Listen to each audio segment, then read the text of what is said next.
Hello, I am Indira Vinay Patel, Biology Department, PSGVP Mandals, Arts, Science and Commerce, Junior College Shada, District Nandurbar. Today we study about the chapter number 7, Plant Growth Hormones and Mineral Nutrition. Most of the content of this chapter is related. Only we study here plant hormones. First we study about growth hormones. The internal factors that influence growth are called as growth hormones or growth regulators, as they inhibit, promote or modify the growth. It's इसका meaning ऐसा है कि जो ऐसे internal factors जो growth को influence करते हैं उनको कहा जाता है ग्रोथ हार्मोन्स या ग्रोथ रेगुलेटर्स। ये ग्रोथ हार्मोन्स ग्रोथ को इनहिबिट कर सकते हैं, प्रमोट कर सकते हैं और मॉडिफाइड कर सकते हैं। अब हम देखेंगे फाइटो हार्मोन्स या प्लांट हार्मोन्स।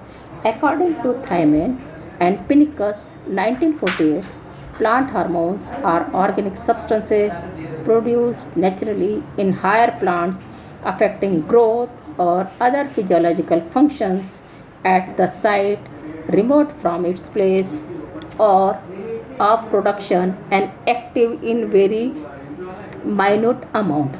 इसका मीनिंग ऐसा है कि जो हार्मोन्स है, ऐसे हार्मोन्स ऑर्गेनिक सब्सटेंसेस है जो नेचुरली हायर प्लांट्स के ग्रोथ को और उसकी फिजियोलॉजिकल फंक्शंस को उसकी जो साइट है वहाँ से उसको इस एकदम स्मॉल क्वांटिटी में इफ़ेक्ट करते हैं।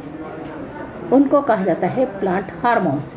इसी तरह से जो हार्मोन्स का ट्रांसपोर्टेशन है वो फ्लोएम पेरेन्काइमा से होता है, फ्लोएम पेरेन्काइमा के थ्रू होता है। ये बात 1971 में फिलिप्स नाम के साइंटिस्ट ने बताई थी। हम देखेंगे अब types of plant hormones. Plant hormones दो प्रकार के होते हैं। First growth promoter hormones and second one is growth inhibitor hormones.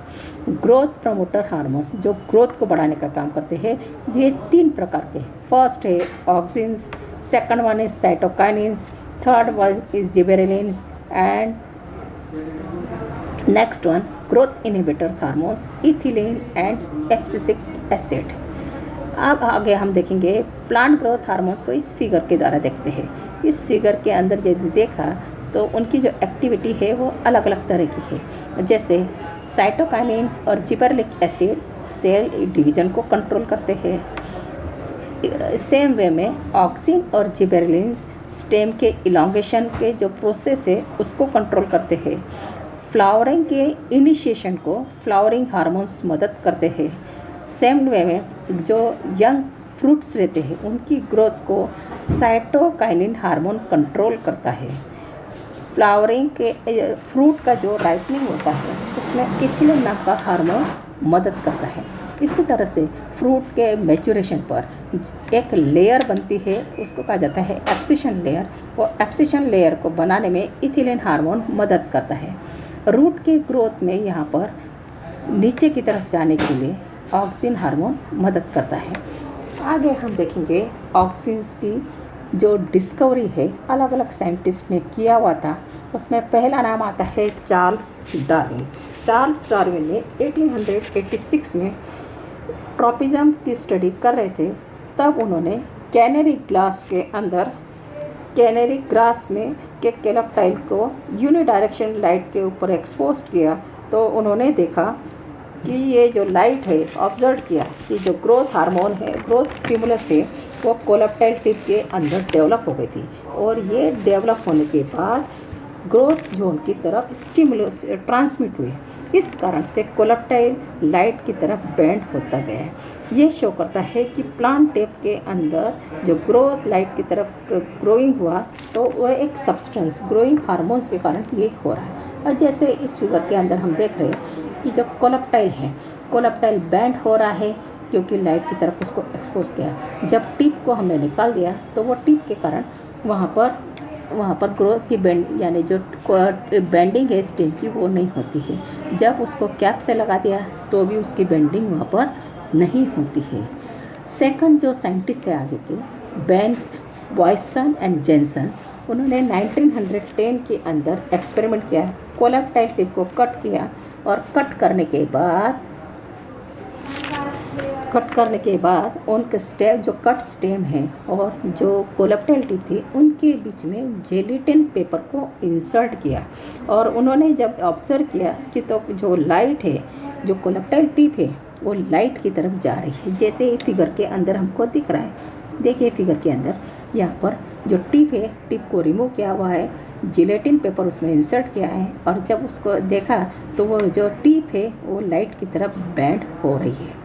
Next जो साइंटिस्ट थे, पॉल नाम के साइंटिस्ट, पॉल ने 1919 के अंदर उन्होंने कोलेप्टाइल टिप को कट किया और उसको एसिमेट्रिकली प्लेस्ड किया। उन्होंने ऑब्जर्व किया कि जो कोलेप्टाइल टिप है लाइट से दूर बेंड हो रही है, डार्क होने पर डार्क रीजन के अंदर भी वो बेंडिंग शो कर रही थी, क्योंकि उसके अंदर एक ऐसा ग्रोइंग सब्सटेंस वहाँ पर प्रेजेंट था। नेक्स्ट है discovery of oxygen by F.W. Went. 1928 के अंदर नेचुरल ऑक्सीजन का जो आइसोलेट करने का काम वेंट नाम के साइंटिस्ट ने किया। उन्होंने एवेना कोलेप्टाइल टिप से इसको आइसोलेट किया। उन्होंने कट टिप को, जो कट कोलेप्टाइल टिप थी उसको एगार ब्लॉक के अंदर रखा और एक पर्टिकुलर टाइम के बाद एगार ब्लॉक को स्टेम के ऊपर रखा। तो उन्होंने ऑब्जर्व किया कि ये जो टिप है, ऑब्जर्व किया कि टिप जो है वो बेंड हो रही है। साथ में डिमॉन्स्ट्रेशन दिया कि टिप में जो सब्सटेंस प्रेजेंट था वो एगार ब्लॉक से डिफ्यूज़ हुआ और इस सब्सटेंस को ही उन्होंने ऑक्सीजन नाम दिया। Now we study about auxins. Oxygen क्या है? ऑक्सीजन का मीनिंग होता है टू ग्रो। ये जो है, ये ऑक्सीजन नाम का जो सब्सटेंस है, ग्रोथ हार्मोन है, ये ग्रोइंग टिप पर तैयार होता है और मेरिस्टेमेटिक रीजन जो प्लांट्स के हैं वहाँ पर ये तैयार होता है। वहाँ से ये ट्रांसपोर्ट होता है अदर जो प्लांट्स के अदर पार्ट्स है, वहाँ पर ये ट्रांसपोर्ट होता है। जो नेचुरल मोस्ट कॉमन और इम्पॉर्टेंट नेचुरल ऑक्सीजन आता है उसका नाम है इंडोल 3 एसिटिक एसिड।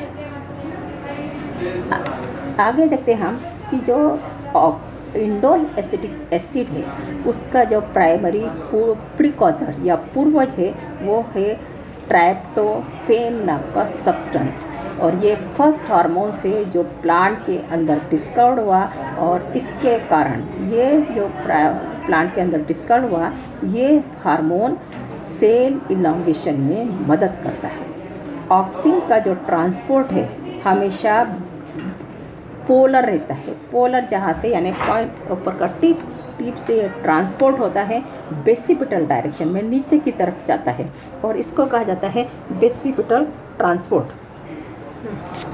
आगे देखेंगे आप नेक्स्ट वन, जो फिजियोलॉजिकल इफेक्ट है और एपिकल अलग अलग टर्म्स आते हैं, वो टर्म्स के बारे में हम यहाँ पर स्टडी करने वाले हैं। फर्स्ट आता है एपिकल डोमिनेंस। एपिकल डोमिनेंस क्या है? It is the phenomena in which central stem is dominant and growth of lateral bud is inhibited. It is due to the plant hormone produced in the tip of shoot. Apical dominance एक ऐसा phenomena है जिसमें जो central stem है, apical जो stem की tip है वो डोमिनेंट है, एपिकल बड है वो डोमिनेंट नेचर, उसकी मदद से वहाँ पर ऑक्सीजन जो रहता है वो एक्टिव रहता है और उसके कारण जो ग्रोथ है वो लेंथ में होती है और लेटरल बड्स के अंदर जो ग्रोथ है वो इनहिबिट हो जाती है। जैसे ये एपिकल डोमिनेंस का जो फिगर है, फिगर के अंदर हमने देखा तो एपिक यहाँ पर ये ऊपर हम जो देख रहे हैं तो एपिकल बड एक्टिव है और जो लेटरल बड है वो डॉर्मेंट कंडीशन है। जब एपिकल बड को यहाँ पर कट कर दिया तो लेटरल ब्रांचेस वहाँ पर डेवलप हो रही है। आगे एक शब्द आता है डॉर्मेंसी। डॉर्मेंसी एक रूट है जो डॉर्म जो शब्द है, dorm which comes from the Latin word dormire which means to sleep, यानी ऐसा है डॉर्मेंट का मतलब होता है टू स्लीप। एक यानी डॉर्मेंसी का मीनिंग क्या है कि प्लांट की लाइफ में एक ऐसा टाइम आता है जिसके अंदर वहाँ पर ग्रोथ और डेवलपमेंट है और टेम्परेरीली स्टॉप हो जाता है और उसी को कहा जाता है डॉर्मेंसी पीरियड। ऐसे ही आता है सीड डॉर्मेंसी।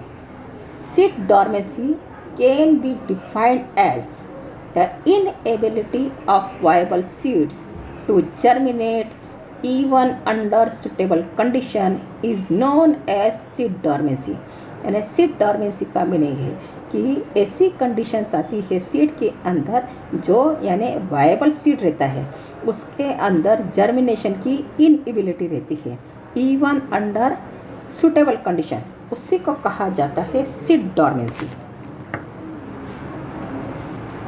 अब आता है वर्ड सीड जर्मिनेशन।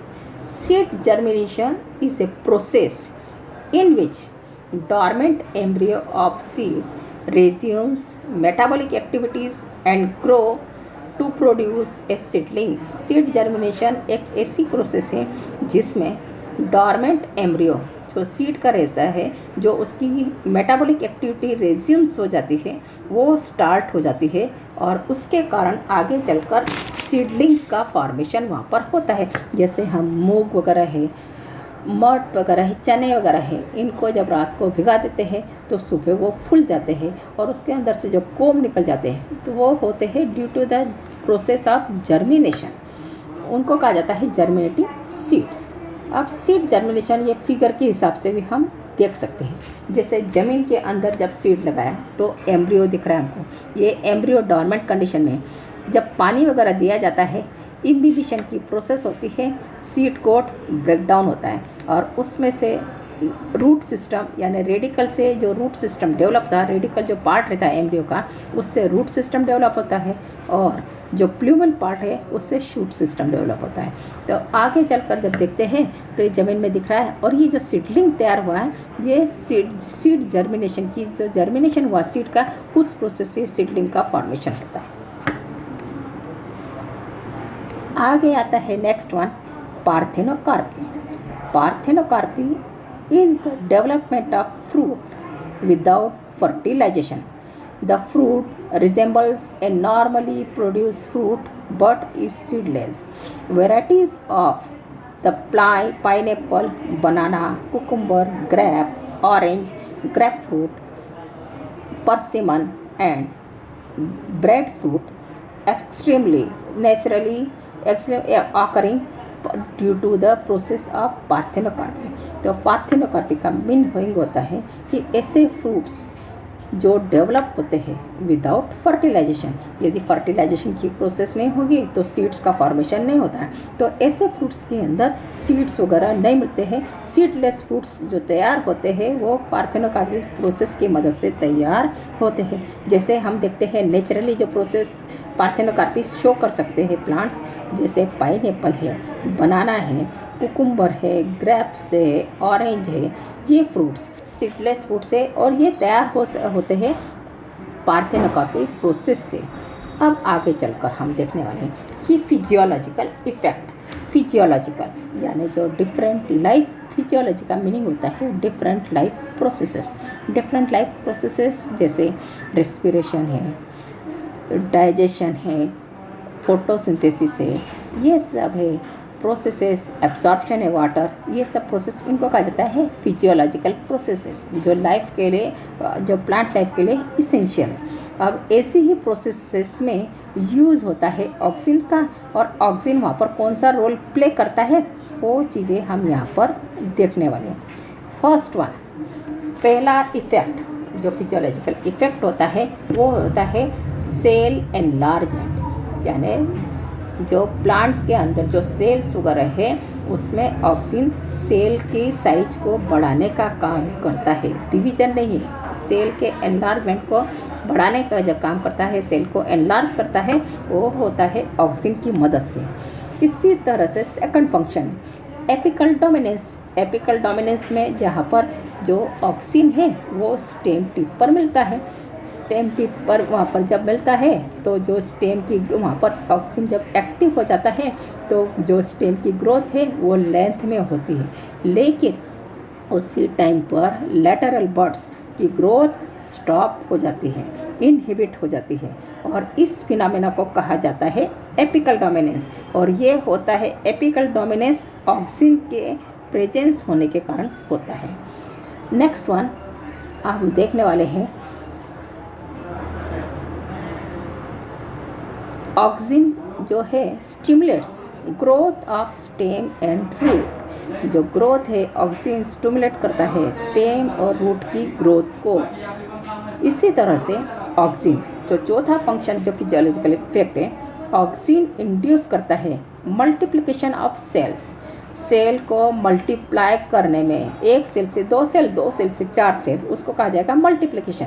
तो ये उस प्रोसेस को इंड्यूस करता है ऑक्सिन, और इसी के कारण ये टिश्यू कल्चर के अंदर जो एक्सपेरिमेंट्स रहते हैं, जो कैलस का फॉर्मेशन होता है वहाँ पर, उस कैलस के फॉर्मेशन को बनाने में, वो कैलस बनाने में ऑक्सिन वहाँ पर हेल्प करता है।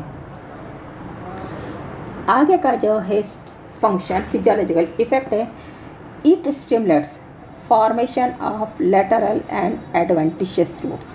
ये जो प्लांट्स के अंदर जो एडवेंटिशियस रूट्स रहती है, adventitious roots means those roots which develop from any part of the plant body except the radicle of the seed is called as adventitious roots. और ऐसे ही एडवेंटिशियस रूट्स को बनाने में, उनके फॉर्मेशन को स्टिमुलेशन देने का काम ऑक्सिन करता है। आगे है auxin promote cell division in cambium and also cause early differentiation of xylem and phloem. यानी साथ में ऑक्सिन जो है कैम्बियम के अंदर जो सेल डिवीजन होता है, वो सेल डिवीजन को प्रमोट करने का काम करता है। साथ में जो जाइलम और फ्लोएम का स्टार्टिंग में जो डिफ्रेंशिएशन होता है, अलग अलग कंपोनेंट्स होते हैं, जैसे जाइलम के कंपोनेंट्स हैं tracheids, vessels, xylem parenchyma, xylem sclerenchyma. Phloem के अंदर sieve tube, sieve cells, phloem parenchyma, xylem parenchyma, phloem parenchyma और फ्लोएम स्क्लेरेन्काइमा। इन सेल्स को जो डिफ्रेंशिएशंस होता है, वो डिफ्रेंशिएशंस भी ऑक्सिन के कारण होता है। इसी तरह से ऑक्सिन जो है एक इम्पॉर्टेंट रोल प्ले करता है in the elongation of cell. Cell की लंबाई बढ़ाए, इलांगेशन बोला मतलब सेल की लंबाई बढ़ाने का काम भी ऑक्सिन की मदद से होता है। आगे देखते हैं, it increases the rate of respiration. Respiration का जो रेट है उसको इंक्रीज करने का काम भी ऑक्सिन करता है। साथ में सीड जो है, जो डॉर्मेंसी है, सीड डॉर्मेंसी को उसको ब्रेक करने का भी काम करता है, और क्विक जर्मिनेशन की प्रोसेस को बढ़ाने का काम करता है। अब हम देखेंगे एप्लीकेशंस ऑफ ऑक्सिन। एप्लीकेशंस बोला मतलब हमारे जो लाइफ है उसके अंदर ऑक्सिन जो है किस तरह से यूज़ होता है वो हम देख सकते हैं। प्लांट लाइफ के अंदर एप्लीकेशन, उसका यूज़ करके कैसे कैसे प्लांट्स का उपयोग हम कर सकते हैं वो यहाँ पर हम देखने वाले हैं। The first one, auxin used in tissue culture experiments to produce callus. Callus को बनाने में टिश्यू कल्चर की जो प्रोसेसेस होती है, आर्टिफिशियल डेवलपमेंट करते हैं प्लांट का टिश्यू कल्चर मेथड से, तो उन एक्सपेरिमेंट में जो कैलस बनता है वो ऑक्सिन की मदद से होता है। इसी तरह से auxins are marketed as synthetic herbicides. Synthetic herbicides का मीनिंग होता है कि जो प्लांट्स के अंदर हर्ब्स जो अनवांटेड प्लांट्स है, उनके अनवांटेड प्लांट जो क्रॉप्स वगैरह लगाया जाता है, क्रॉप्स के बीच में अनवांटेड प्लांट्स आ जाते हैं, अनवांटेड जो हर्ब्स आ जाती हैं, तो उसको ख़त्म करने के लिए सिंथेटिक ऑक्सिन्स का वहाँ पर यूज़ होता है। ये सिंथेटिक ऑक्सिन से जैसे 2,4-D 2,4 डाइक्लोरोफिनॉक्सी एसिटिक एसिड, उसका यूज़ करके उसका यूज़ किया जाता है एज हर्बिसाइड्स की फॉर्म में। इसी तरह से जो मोनोकॉट क्रॉप्स है, मोनोकॉट क्रॉप्स के अंदर जैसे हम कह सकते हैं वीट है, ज्वार है, मेज है, ये जो प्लांट्स है ये मोनोकॉट क्रॉप्स है, और उनके बीच में जो छोटे छोटे प्लांट्स डेवलप हो जाते हैं उनकी फसल के बीच में, जो अलग तरह की गवत वगैरह जो डेवलप हो जाती है, तो उस गवत को ख़त्म करने का काम ऑक्सिन करता है। इसी तरह से चौथा जो एप्लीकेशन है, सीडलेस फ्रूट्स तैयार करना। सीडलेस फ्रूट्स तैयार होते हैं पार्थेनोकार्पिक प्रोसेस की मदद से। पार्थेनोकार्पिक का मतलब होता है कि fruits, formation of fruits without fertilization, seedless fruits. तो सीडलेस फ्रूट्स में जैसे ग्रेप्स है, लेमन है, बनाना है, उनको ऑक्सिन का मदद से उनको तैयार किया जा सकता है। यहाँ तक हमने जो आगे और देखते हैं कि ये प्रमोट करता है, आगे का जो एप्लीकेशन है ये प्रमोट करा। It promotes root elongation in low concentration and shooting at high concentration. It also has an early rooting in propagation by cutting. यानी इसका मीनिंग क्या हुआ कि ये जो रूट है, रूट इलॉन्गेशन, रूट का जो डेवलपमेंट है, उसकी जो लेंथ है, जब ऑक्सिन का लो कॉन्सेंट्रेशन में यूज़ होगा तो वो मदद करेगा रूट इलॉन्गेशन में, और जब ऑक्सिन हाई कॉन्सेंट्रेशन में यूज़ करेंगे तो उसका तो जो शूट है वो बढ़ेगा।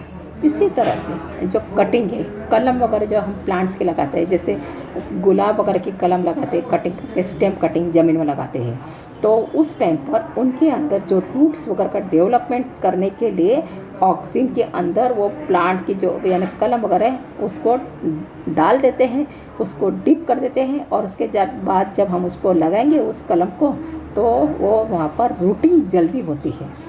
इसी तरह से जो सिंथेटिक ऑक्सिन्स आते हैं, Na240, ये जो है लीची है, पाइनएप्पल से, उनके अंदर फ्लावरिंग के लिए इनका फोलियर स्प्रे किया जाता है, जिससे जल्दी से जल्दी फ्लावर्स उसके अंदर आते हैं, इंड्यूस होते हैं। फ्लावरिंग को इंड्यूस करने के लिए हम यूज़ करते हैं Na240। इससे आगे क्या होता है, जो ऑक्सिन है ये प्रिवेंट करता है, जैसे यहाँ लिखा है, it prevents premature fruit drops in apples, pears and oranges and also prevent formation of abscission layer. ये प्रिवेंट करता है, इट प्रिवेंट्स, यानी जो फ्रूट ड्रॉप है प्री मेच्योर, पकने के पहले ही जो फ्रूट गिर जाते हैं उसको कहा जाता है प्री मेच्योर फ्रूट ड्रॉप। तो उससे बचाने के लिए जो एप्पल है, पियर है, ऑरेंजेस है, तो उसमें इस प्रोसेस है प्री मेच्योर फ्रूट ड्रॉप है, उस प्रोसेस से बचाने के लिए ऑक्सिन का यूज़ किया जाता है। इसी तरह से ऑक्सिन है जो एब्सिशन लेयर है। एब्सिशन लेयर का मतलब क्या होगा, जिसके अंदर एक ऐसी, यानी जब फ्रूट मैच्योर हो जाता है तो फ्रूट और जो ब्रांच है उसके अंदर एक ऐसी लेयर तैयार होती है, उस लेयर को कहा जाता है एब्सिशन लेयर। और जब एब्सिशन लेयर बन जाती है तो फ्रूट गिर जाता है, अलग हो जाता है प्लांट से। तो कच्चे फ्रूट के अंदर ये तैयार हो गया, तो उससे बचाने के लिए वहाँ पर एब्सिशन लेयर को नहीं बनने देने का काम ऑक्सिन वहाँ पर करता है। इस तरह से हमने यहाँ पर ऑक्सिन जो हार्मोन्स है, ग्रोथ हार्मोन है, उसकी स्टडी करी, और जो प्लांट हार्मोन्स वगैरह की सभी की डेफिनेशन सब अपन ने यहाँ पर देखी। फिजियोलॉजिकल एप्लीकेशंस थे ऑक्सिन्स के, वो हमने यहाँ पर स्टडी किया, उसका फिजियोलॉजिकल इफ़ेक्ट देखा, एप्लीकेशंस देखा। ये सब चीज़ें आज के जो चैप्टर में हमने, आज के जो लेक्चर है उसके अंदर स्टडी किया। अगले लेक्चर के अंदर हम जिबेरेलिन्स और दूसरे हार्मोन्स के बारे में स्टडी करेंगे। Thank you.